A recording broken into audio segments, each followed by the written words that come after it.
You were up basically 24 hours? Yes, it was a long day, but ultimately New Yorkers deserve a mayor that'll hustle as hard as they do. And right now what I'm feeling is excitement and energy and ultimately immense gratitude at this opportunity to be the Democratic nominee for the mayor of the city of New York. When are you going to go to sleep, if I can ask that question? Well, last night I think I went to sleep around 4 in the morning. There you go. And you got up at what time? I got up at about 8 a.m. Okay, well, you got some. So I got 4 hours. Before we get into all this and the weeds, how do you feel? Not politically, I'm talking about personally. How do you feel about what happened last night? That was incredible to see what we had built over so many months and what New Yorkers had won. Because in politics, it's very easy to simplify a victory as being of a candidate. But ours was a campaign of 50,000 people who knocked on 1.5 million doors, who made more than 500,000 phone calls. This was their victory. And no one else in this candidacy, all those people, did anything like that.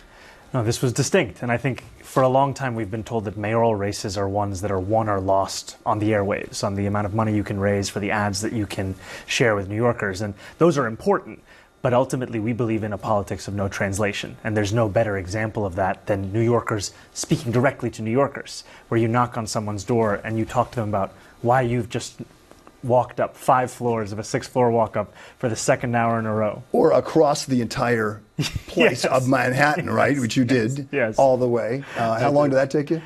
That took about 6 hours. There you go. How'd you do? It was lovely. And you stopped where? Food, I guess, right? Or elsewhere? I did get a slice from Cornet's. There you go. I grew up in Morningside Heights, and that was my favorite pizza place as a kid. Before I get into the weeds again, I'm dying to hear this. What did your wife say about the victory? What did your parents say? I know they were up there. They were just overjoyed and overcome. You know, there were many of us that had prepared for a long night of analysis, of tabulations, of calculations, and ultimately the night was quite short as it came to the result itself. Yeah. And that began with the phone call that I received from Governor Cuomo, where he spoke to me about conceding this nomination, and I spoke to him about the necessity of bringing our city together. And I appreciated his graciousness in speaking about what this campaign has achieved. And what did he say? What person brought that phone to you? What did he really say? He congratulated me and told me that it was my night, and that what we had built as a campaign was something that had connected with New Yorkers across the 5 boroughs and many New Yorkers who had not seen themselves in our politics. Yeah. And I told him sincerely that my focus now is on moving beyond a historically contentious primary and leading a city. And now people are seeing you because of programs like this, and understanding where you have been through, where you've been, and where you're going, and who you are. Yeah. So let's get down to it, I think. You come from a successful family. Mom's a filmmaker. Yes. Very famous films, and I happen to love those films. Dad's a professor at Columbia. You have a sort of upper middle class upbringing, and yet your politics seem deeply set to the plight of so many struggling New Yorkers who are supporting you. Kind of a throwback, I was thinking, to the anti-war movement 50 years ago. And I think it's so much of my politics is built on the precedents we've seen in this country of what's possible when we fight for working people. This is like a surprisingly decent interview. It's shocking. I hope I'm not speaking too soon, but this is this is a normal interview, which is unexpected because my immediate assumption is that every type of interview that Zohran is supposed to get is supposed to be contentious, you know? And I think especially in this city, in a mayor's race, I've often looked back at Fiorella LaGuardia as an example of someone who was able to not only combat the anti-immigrant animus of his time, but also deliver dignity to working class New Yorkers who were being denied that. And I was so lucky to be raised by 2 parents who have inspired me over the course of my life, and also with whom I moved to the city at the age of 7, where I grew up. That's the same mayor that Giuliani says he liked too, right? Do you remember that? One of the very few things. Do you have in common? Yes, maybe that might be true. Yes. You call yourself a democratic socialist. The word socialist, of course, has been vilified and used to attack you specifically. How do you define being a democratic socialist? I think of the words of Dr. King, who decades ago said, call it democracy or call it democratic socialism, there must be a better distribution of wealth for all of God's children in this country. And it gets to the heart of the matter, which is inequality. And my belief that every New Yorker should have what they need to live a dignified life. It shouldn't be something that they can be priced out of. And that's why at the heart of our campaign is this focus on freezing the rent for more than 2 million rent-stabilized tenants, making the slowest buses in the country fast and free. There are in the country about 1,200 people who are just wealthy beyond anything, right? Mm-hmm. And in 25 years ago, there were only about 40 of them. Now there are 1,200 people who are worth more than $1 billion and much more than that. That has to be addressed at some point because they're not paying the taxes that the rest of us are paying. Absolutely, and I think it gets to the heart of the matter, which is that there is enough money for a life of dignity for all people. It's just a question of whether we have the political will to ensure that that money is being spent on delivering that dignity. Let's move on to the ambitious agenda, and I think that's what you would call it. Your supporters call it that. Two of your biggest proposals: free buses in New York and $30 an hour minimum wage. If I'm not mistaken, that's really controlled not by the mayor, but by the state, the ambassadors, and all that, the assemblies that you're a member of. Mm-hmm. You could have been doing that there. You don't have much control of that, but that's what you're running on. We've seen that any mayor that has a vision for the city that matches the scale of the crisis understands that it will require Albany's partnership. Yes, I know. One of the most celebrated examples Cuomo of what said local government can do. I know. I saw. We shall see. Okay. New York Post reports that Andrew Cuomo is not going to run in the general, but we shall see. Is universal pre. I feel like they're working on some fuck shit. I think there's. I'll be comfortable when he wins in the general. Until that moment, my comfort level is not going to be high. Okay. That was only possible because we had a mayor who championed it and went to Albany to get the funding necessary for it.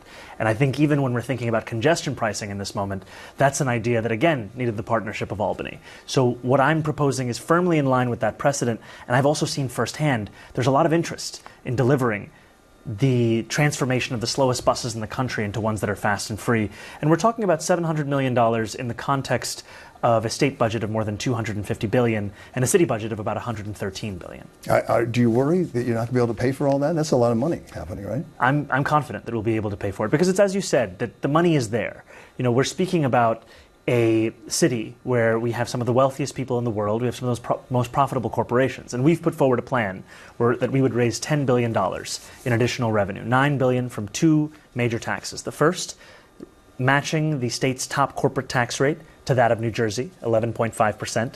That raises about $5 billion. And the second is increasing personal income taxes on the top 1% of New Yorkers. These are New Yorkers who make $1 million or more a year, and only doing so by 2%. But here's the other reality that we've seen, and you've seen since you've been here for a while. You want to raise taxes on people as they're fleeing the city because it's too expensive. So many people who are an upper middle class, like your family was, are saying, I just can't afford this anymore. We can't afford this. I can't afford it if I want my kids to go to college. What I have been speaking about, however, is not the upper middle class. It's the top 1% of New Yorkers, someone who makes $1 million a year or more. And what we found in analysis from the Fiscal Policy Institute is that those New Yorkers leave at 1/4 the rate of others. And when they do leave, they leave to other states that are considered high tax, New Jersey or California. And what it comes back to is what motivates their departure isn't fiscal policy, it's quality of life. And that's something that unites many New Yorkers, a feeling that we pay too much and we don't receive the quality that's necessary. And ultimately, what we need in this city is a city government that is functioning effectively and is using every single dollar efficiently. So much of the money that they're spending come from Donald Trump raising taxes in his first go-around on property owners in New York and so many other blue states. New York isn't benefiting from that at all. Some people would say, I'm not sure I would have bought a house if I knew I wasn't going to have a tax deduction on some of those salt expenses. And I think it's an example of the fact that Donald Trump is looking to attack not just New York City, but blue cities across the country.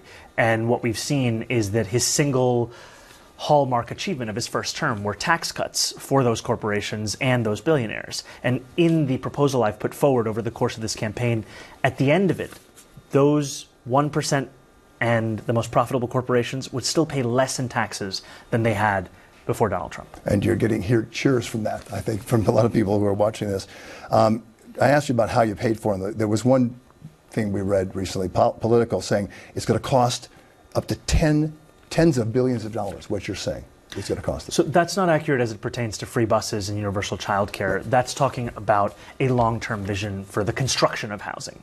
And that gets back to the most important issue in this city, which is housing and affordability of housing. Okay. We have said that we need to make it easier to build housing. We've also said that the public sector has a role to play in constructing immediately affordable housing. And that's where we believe we need to invest further so that we can build 200,000 homes across New York City. Clearly, you've educated yourself about all this. You're not coming in blindly. That's clear. But you're 33 years old.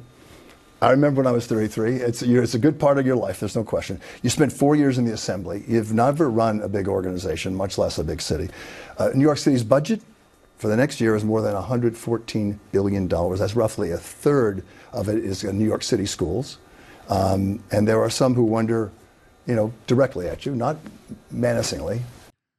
This guy's a great interviewer, straight up. No, come on, dude. He's fucking 33 years old. That's a historically, unprecedentedly young mayor, okay? Like, even when he's asking that question, he's like doing a great job asking it. These are fair questions. Everybody needs to calm down. Zohran is not a fucking baby. He's literally 33 years old. No, but they would say, do you have the skills to run this city? What have you done to give you the skills? A campaign gives a glimpse of how one would run the city. And the campaign that I've run has been the most competent and innovative of any in this cycle. It's one where we have gone from 2 full-time staff to managing more than 50,000 people, where we raised the $8 million that we can spend in this race at record-breaking pace. And we've shown that our commitment is to competence, it's to outcomes, it's to excellence. And ultimately, any leader is defined by the team that they put together. And I'm lucky that the team that I have put together in this campaign is one of the best and the brightest. And ultimately, that's what I would bring to City Hall. And congratulations, and I understand why you're saying that, but Zohran, that's a very different thing running an campaign election, and it's not even the final campaign. Different than running a city. It is different. I think there is nothing that can truly prepare you for running the city of New York. What can prepare you, however, are moments that you have to meet time and time again, ones that increase in scale and challenge. And one of the most meaningful things to me over the course of this race has been meetings that I've had with deputy mayors and commissioners from a wide variety of mayoral administrations in understanding just what this team could look like. Have you thought, giving this thing you're thinking about maybe becoming mayor, and it looks like you have a better chance than you did 24 hours ago, do you think about who you want to come to work for you? I think about it all the time. And I think that's at the heart of delivering on this mandate we've been given about making the most expensive city in the United States affordable, is who you bring around yourself. And it has to be in stark contrast to what we've seen under Eric Adams, where so much of those decisions was driven by a politics of patronage. We have to deliver on a politics of principle. You could very well run against Mr. Adams, and it looks like you're going to, and a Republican too. What do you think about this? What goes through your head when you say, I'm going to go against these two guys? When I started this race, I thought I was running against Eric Adams. And in many ways, I was prepared for it. And things changed. Things changed. Yeah. They did. But ultimately, the race is the same. It's about making the city affordable. And my critique of Eric Adams then is the critique I have of him now. He has exacerbated a cost of living crisis. He raised the rent on more than 2 million New Yorkers by 9%. He increased water bills to the highest they've been in 13 years. And he sided with Con Edison when they wanted to increase gas and electric bills by $65 a month. This is someone who has put his thumb on the scale against working and middle-class New Yorkers. We need someone who will actually use every tool to provide relief to those same New Yorkers. And what has been his role with Mr. Trump? It has been one of collaboration. And ultimately, we've been told time and again that through his collaboration, he could protect our city. But we do not see that protection. We've seen $80 million taken out of a city bank account. We've seen New Yorkers being disappeared and detained, whether in their apartment building lobby or when they're going for a regular check-in at Federal Plaza. And ultimately, we are seeing an example of what it looks like to sacrifice the city in the interest of a federal administration that has no interest in serving the people of the city. And what is his interest right now in the city of New York? Eric Adams? Yeah, no, Mr. Trump. It is one time and again of seeking to make it. You may have to do battle. Yes, yes, and I'm prepared to. And I think for a long time I've said that we deserve a leader who can call the Trump administration what it is, which is authoritarian, and be able to do so while not seeing a reflection of oneself in the mirror. And I say that because for too long, we have seen leaders who are unwilling to fight back against what is an attack, not just on immigrants, but on the very fabric of the city and this country. And I am ready to do just that. And what is going to be, one of the things that Mr. Cuomo said he could do that you cannot do, he said, was he can do battle. with Mr. Trump? Well, I am very confident of being able to do so because I stand here before you today having done battle over many, many months against someone that I was told was impossible to beat. And here we are. And ultimately, what Donald Trump needs is a leader in New York City that has the same donors as him, which is why that there's so much reporting over the fact that there was a good relationship between him and Andrew Cuomo. Ultimately, what I present is someone who is funded by more than 20,000 people who have given me an average donation of around $80. I'm going to talk about public safety, if you want to get into that. Please. How do you see the role of police in New York City? What is the role of the NYPD in people's lives? The NYPD play a critical role in creating public safety. And when I've had conversations with rank and file police officers, what I've heard time and again is a frustration where they signed up to join the force to tackle serious crimes. And instead, they're being asked to play the roles of social workers and mental health professionals. And ultimately, that ask to play nearly every role to respond to nearly every failure of the social safety net is one that is preventing them from addressing those serious crimes. And we're seeing that play out where New Yorkers' concerns are not... You know what's really ironic about this assessment, this argument? He's literally describing defund the police without ever saying those words. Because this is the argument that people were making when they said defund the police, which was that there is a need for social workers as opposed to cops, because cops should not be addressing all of these calls. They should not be the ones responding to all these fucking calls. Don't say, oh, you say shut the fuck up? Oh, because you're telling me to not to give the game away. Like, instead of just constantly saying defund the police, he's just describing what it is.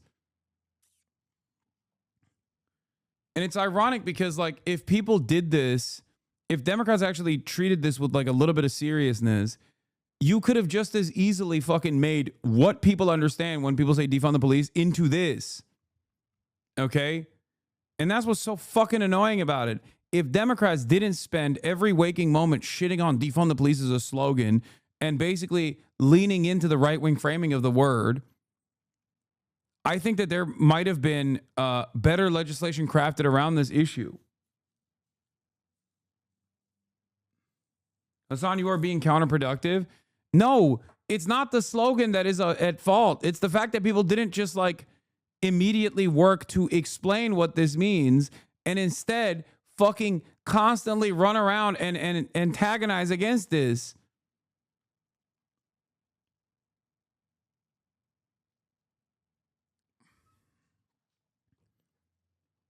I hate this shit. Anyway, one of the biggest hurdles that Zohran will have to overcome is the police in in New York. NYPD is a fucking psychotic military, okay? They are insane. They have maximum power in the city. It will be very difficult for him. That'll be the hardest fucking hurdle to climb. And even Bernard knows this. Bernie Sanders says Zohran Mamdani should try to win the endorsement of the police union. Mamdani is going to likely be running the nation's largest police department. And for all his faults, Mayor Eric Adams is overseeing crime going down. You were a mayor. What does Mamdani need to do to not like crime, which is admittedly somewhat out of mayor's control, create a national vulnerability for the left? I was a mayor, and you know what? When I ran the first time, I won the endorsement of the Burlington Patrolmen's Association. When I ran for election, I won the support of the Burlington Patrolmen's Association. My third time I ran, I got the support of the Burlington Patrolmen's Association. My fourth term, why?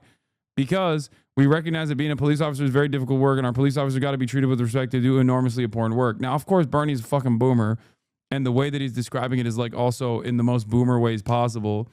And you can make that argument in a place like fucking Burlington, Vermont, but NYPD is like a ruthless fucking force of violence. Not to say that like the Burlington Police Department is not, right? I'm sure they also do a fuck ton of awfulness as well. But in comparison to the NYPD, it's like patty cakes, okay?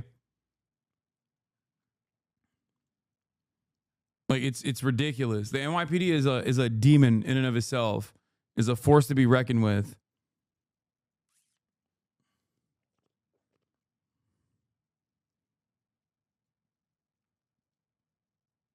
Will they kill Zohran? I mean, not just in crime itself, but also in our inability to solve those crimes. In the first quarter of 2025. Yeah, he's talking about Burlington in like when was he the mayor? He says it in the fucking... No, he doesn't. Never mind. When was he mayor of Burlington? Bernie Sanders, Burlington mayor. 1888. Yeah. He was the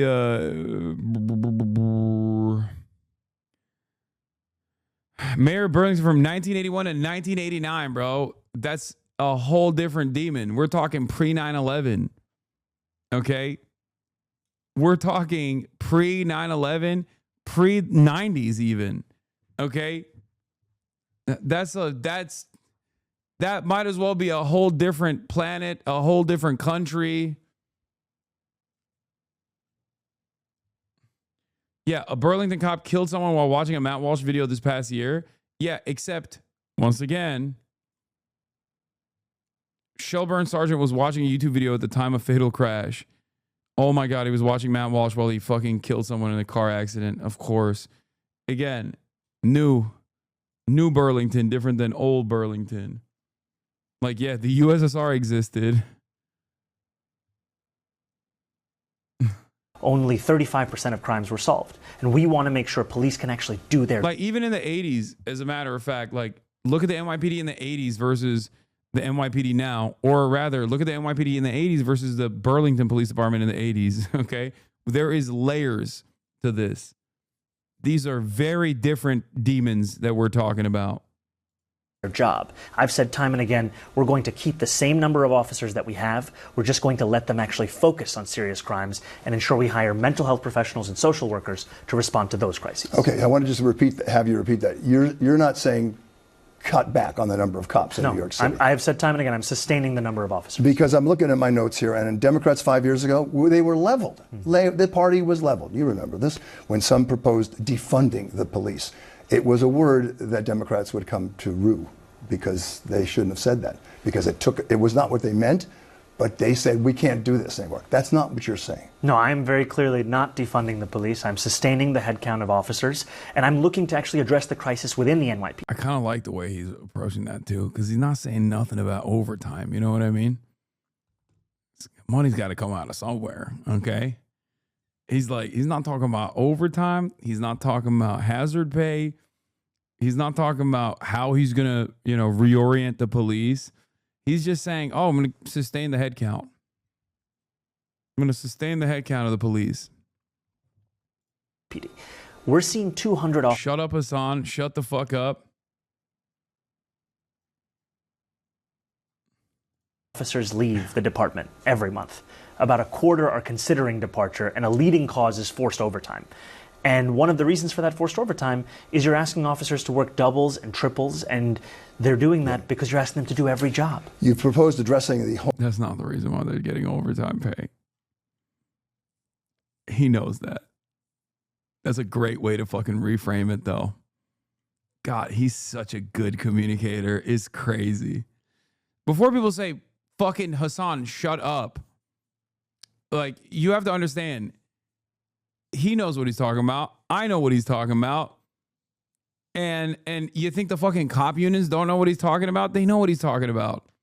They know exactly what he means when he says those things, okay? They're going to be antagonistic to him anyway. This is not for cops.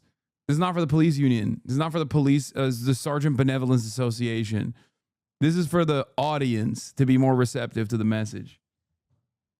Homeless problems. They don't know they're stupid. Cops are stupid, but the one thing they ain't stupid about is demanding overtime pay. How fucking dare you? By helping them stay in empty real retail space in some giant subways. Is that your plan? That's not the plan. Okay. What I've said is... So we've been wrong about that, right? Yes, that's been a misconception in that my proposal is addressing the fact that 75% of commercial units within the MTA are vacant. And those are units we could transform to provide immediate medical service to any New Yorker in need and connections to long-term care. The way that we have to serve homeless New Yorkers is not by keeping them within a subway station, but getting them out of a subway station to the actual services that they need. And part of that is also housing. Let's talk about Israel and Palestine for a second. We live in a melting pot. Of course, your success is absolutely, makes it clear last night. Many New Yorkers, though, are worried about comments you have made in the past about the Middle East. Do you support the concept of Israel as a Jewish state? I've said time and again that I support Israel's right to exist as a state with equal rights for all. And ultimately, my focus is on the 5 boroughs of this city.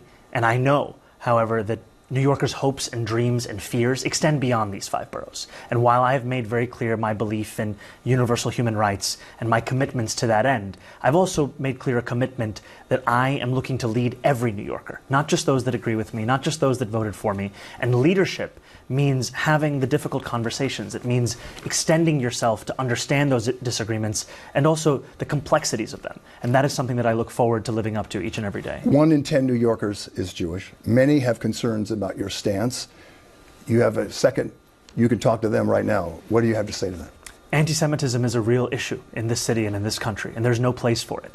And I know it in the conversations I've had even with friends who have told me time and again about how that has worn on them. There was a Jewish man in Williamsburg just recently who told me how he locks the very door he used to keep unlocked for years. A friend of mine who, after the horrific war crime of October 7th, told me how he went for Shabbat services at his synagogue, and he was sitting when he heard the door open behind him, and a chill went up his spine as he turned around not knowing who was coming in. What did they mean for him? Right. And ultimately, what we need is a city and an administration that protects Jewish New Yorkers and protects every New Yorker.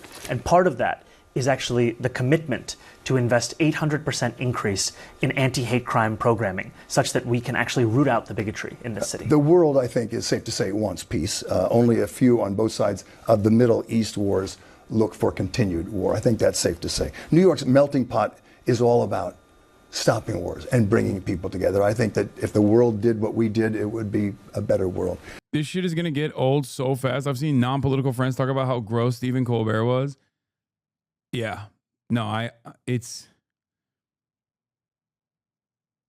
the turning point is here.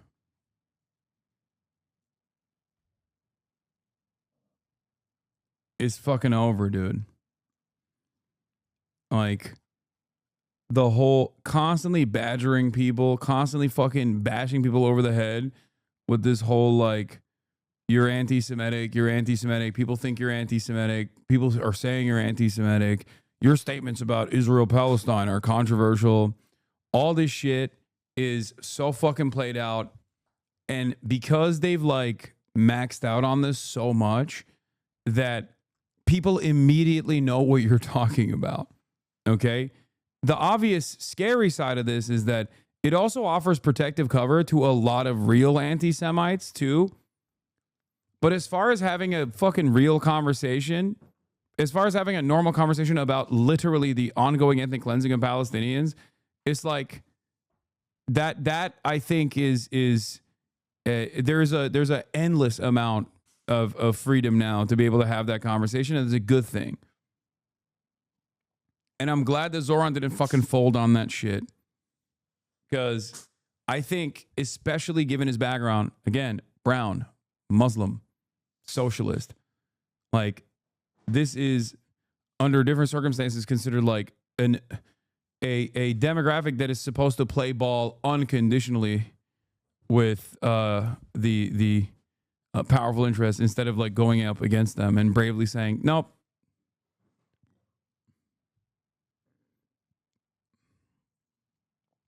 Do you think a Zohran-like candidate would work in a more purple area? I think a Zohran-like candidate would work in a red area. I think a Zohran-like candidate would work in every area. It's just about how much support you would put behind a candidate like that. Democrats have completely removed themselves from the conversation when it comes to deep red districts. They don't even attempt it. They don't attempt to turn deep red districts into purple ones. And they don't even attempt to turn purple districts into blue ones. And they don't attempt to turn blue districts into deep blue districts. I'm willing to bet a guy like Zohran, it doesn't have to be like a Muslim brown guy who says he's a socialist or whatever, but like, look at Greg Kazar, right? Greg Kazar's in fucking Texas. You know what I mean? He's one of the more progressive congresspersons. I think his biggest weakness is Israel, ironically enough, which in this messaging environment, he should be coming out and fucking bouldering and lasering motherfuckers that are pro-Israel. You say Austin, but it doesn't matter. I know Austin is liberal, but it doesn't matter. It's still Texas.